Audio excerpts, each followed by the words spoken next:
करवाएंगे। और वही बात आज मोमिन मलिक साहब ने की। और आप एक चीज देखें, ये कहती है कि मैं वीजा लेकर मुझे मिला नहीं इसलिए मैं वहां से आई। तो इसने कोई वीजा रिजेक्शन सर्टिफिकेट दिखा दे, इसने वीजा अप्लाई कब किया जो इसको मिला नहीं। तो इसके अलावा आप एक और चीज देखें कि जो मोमिन मलिक साहब ने कहा कि डिवोर्स पिटीशन ही फाइल कर देती। आज का जो ड्रामा है, यकीन करें, ये मुझे तो देख के बहुत ज्यादा हंसी आई है। और मुझे यकीन करें अभी तक मेरी हंसी नहीं रुक रही कि ये इन्होंने किया क्या है। आप देखें कि ये सिवाय स्टार प्लस के ड्रामे हम देखते थे, इन्होंने उसे भी पीछे छोड़ दिया। ये जो आज फिल्म इन्होंने चलाई है कि जिसको कोई भारत किसका जिस करता है, तो कोई इंस्टीट्यूशन इसको मानता है। चले जी, हम कहते हैं जी इसने कर लिया। क्या भारत का कोई इंस्टीट्यूशन मानता है? तो ला के दिखाओ कहाँ पे वो कोई गवर्नमेंट का कोई सर्टिफिकेट इसके ऊपर ला के दिखाओ जी ये शादी होगी।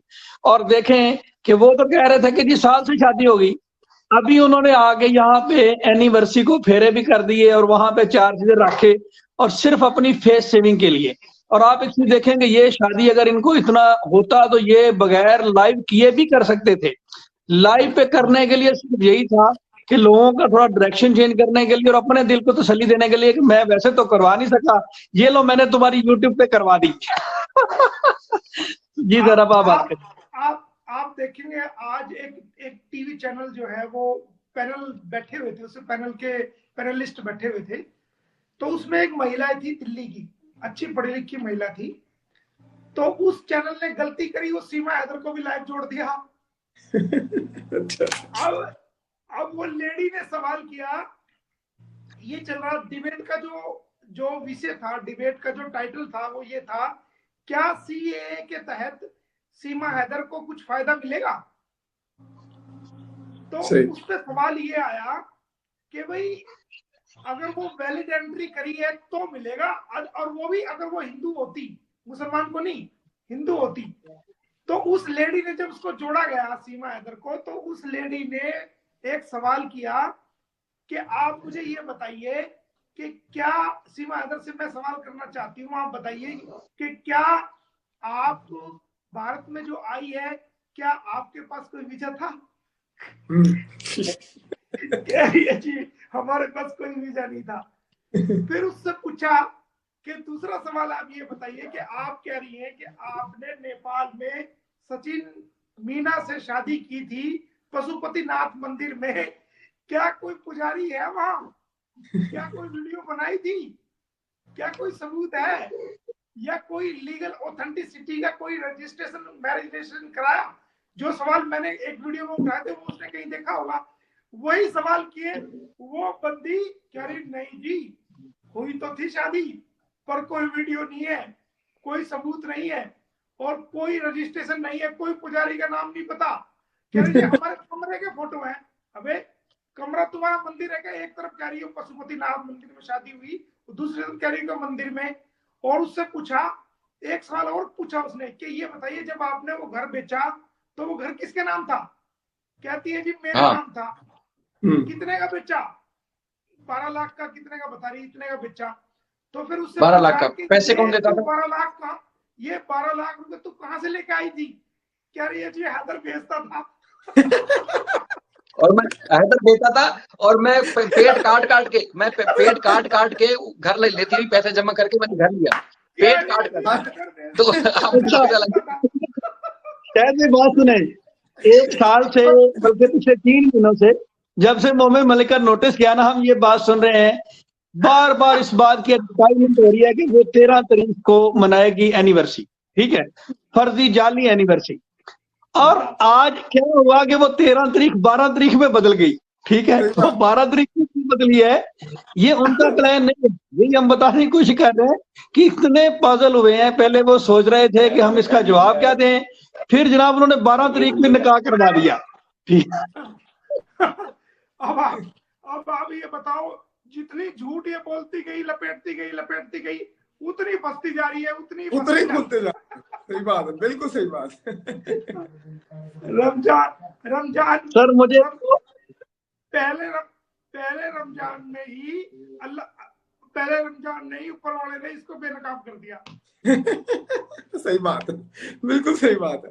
कहते होते हैं कि उल्टी उल्टी गिनती शुरू हो गई है बिल्कुल। बेसिकली। हाँ, मैं तो जब से इसकी लाइव चला है, बिल्कुल सही फर्जी है। एनिवर्सरी का चला है ना, फर्जी एनिवर्सरी का, मैं तो बड़ा खुश हूँ कि मेरे पूरे केस को प्रूव कर दिया। सही बात है, सही बात। अच्छा सर, और मेरा अच्छा सर, जैसे आप मैंने जो जाल बिछाया था कानूनी, उसमें खुद ही लिपट गई, खुद ही। अच्छा मोहम्मद मलिक साहब, सर सूरत-ए-हाल ये है कि जैसे आप बता रहे थे कि केस आपको डिले मिला, लेट मिला। आपके सामने सर 6 महीने तक तो गुलाम हैदर सऊदी अरब में थे जब ये इंसिडेंट हुआ। वापस जैसे आए और फिर अंसार बनी साहब से राब्ता हुआ, तो मेरा नहीं ख्याल कि कोई यहाँ गुलाम हैदर के कराची आने और मेरा आमना सामना होने के बाद कोई मामला डिले हुआ हो। बाकी आपने बाकी जो सालों का काम है आपने 2 हफ्ते में निपटा दिया। अब ये है कि अब पुलिस और अदालतों का काम है कि वो इंसाफ दें, बर वक्त इंसाफ दें।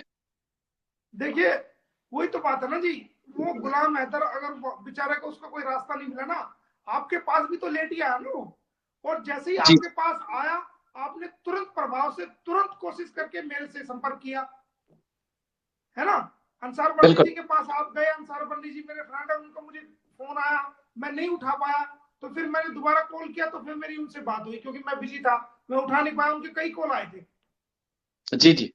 तो उन्होंने फर्स्ट में यही कहा कि मोमिन साहब, हम इतने दिन से कॉल कर रहे हैं आपको, इतनी देर से, और आपसे संपर्क नहीं हो रहा, हम परेशान है। मैंने कहा सर बताओ क्या बात है, आप बड़े भाई हो, उनको मैं बड़ा भाई कहता हूँ, है तो मेरे अजीज दोस्त है, लेकिन सबसे मेरा उनके साथ पूरी दुनिया जानती है, पूरा भारत भी जानता है, सबसे ज्यादा मेरी नजदीकी है उनके साथ, सबसे बेहतरीन इंसान है वो, ठीक है ना। तो आपकी कोशिश सही भाई, आपने कोशिश की, आप वहां लेके चले गए, क्योंकि वो आजकल उनकी तबीयत भी पिछले दिनों नासाज रही है।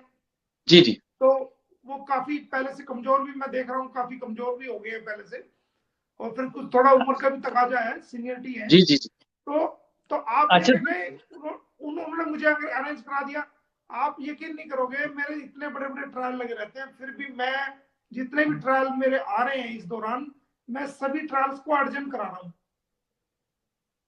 नहीं सर, नजर आ रहा है, इसलिए तो उन्होंने कहा अंसार बनी साहब ने कि मोहम्मद मलिक साहब के साथ एक जिन्नाती कैफियत लगी हुई है, जिन्नात की शक्ति इनके साथ है, और ये दिन रात एक करके लगे रहते हैं, कभी किधर कभी किधर कभी किधर। तो उम्मीद है सर आप जरूर इंसाफ दिलाएंगे।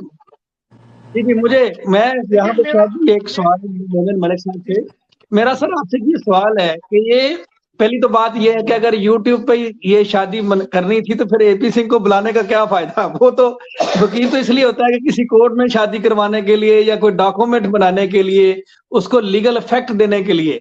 तो ये YouTube पे बैठ के तो दोनों भी ये ड्रामा कर सकते थे, उसको बेइज्जत करवाने के लिए बुलाया। उसका कारण ये है कि उसको अब बोलने के लिए रास्ता तो है नहीं। अब जब वो उसने बहन बनाया है उसको, और वो एनिवर्सरी करने जा रही है, अगर वो नहीं जाता तो लोग और ज्यादा वो उसके ऊपर एलिगेशंस लगाते, इधर उधर की बात करते। तो वो तो बेचारा जो गया है वहां, वो अपनी जात बचाने के लिए गया है। सही बात सर, लोग तो ये कहते हैं वो इलेक्शन लड़ेंगे, वो नेता वेता बनना चाहते हैं, इसलिए वो एक हमदर्दी लोगों के अंदर पैदा करने की कोशिश कर रहे हैं कि देखें जी, मैंने कितने पूरे खानदान को देखें हिंदू बना दिया, हिंदू की जो हमदर्दी लेने के लिए, उनका वोट लेने के लिए सब कुछ कर रहे हैं। देखिए वो अच्छा, मैं समझा कि शायद उनको मीडिया वालों ने बनाया कैमरा डायरेक्टर के तौर पर। देखिए नहीं, मैं ये आपके चैनल से ऐलान करता हूं कि वो इलेक्शन लड़े, लेकिन जो उन्होंने गलती की है, बच्चों को जो धर्म चेंज कराने की कोशिश की